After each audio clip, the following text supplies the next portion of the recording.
Victoria Emerson heard the urgency in the tone before she understood the words. She pivoted toward the back door as she rose from the table that she'd transformed into a makeshift desk in what used to be a diner called Maggie's Place. Since the days immediately following the war, Maggie's had served as an ersatz city hall. Victoria's knees scooted her chair across the wooden floor as she stood. "What on earth is that?" asked Ellie Stewart. They'd been meeting about the status of the clothing bank, now that the air had begun to smell like winter. "Whatever it is, it sounds important." Victoria opened the door. A horse approached at a full gallop. Its rider, her 14-year-old son Luke, hung tight to the saddle horn with his left hand while he slapped the reins with his right. Never having sat a horse until a few weeks ago, he'd taken to it well, but he was pushing the beast way too hard on the asphalt roadway. "Blue fire!" he yelled.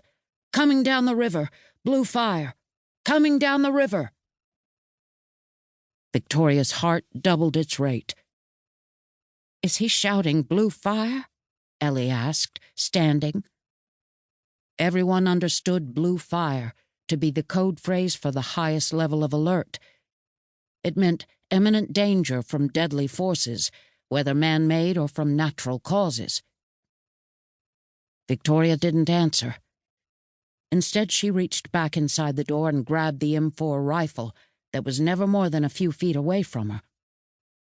It was a sad fact about feral, terrified humans that violence came more instinctively than kindness.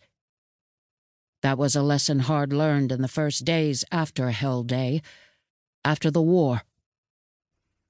Slinging the rifle over her shoulder, she adjusted the pistol that always rested on her hip to make room for the stock, and stepped the rest of the way outside. She waved, trying to get Luke's attention, but he was focused on spreading the word of imminent peril. She shivered against the chill of the autumn air and jogged around the side of the building toward the intersection of Mountain Road and Kanawha Road, the spot that had evolved by silent consensus to be the social and governmental center here in Ortho, West Virginia.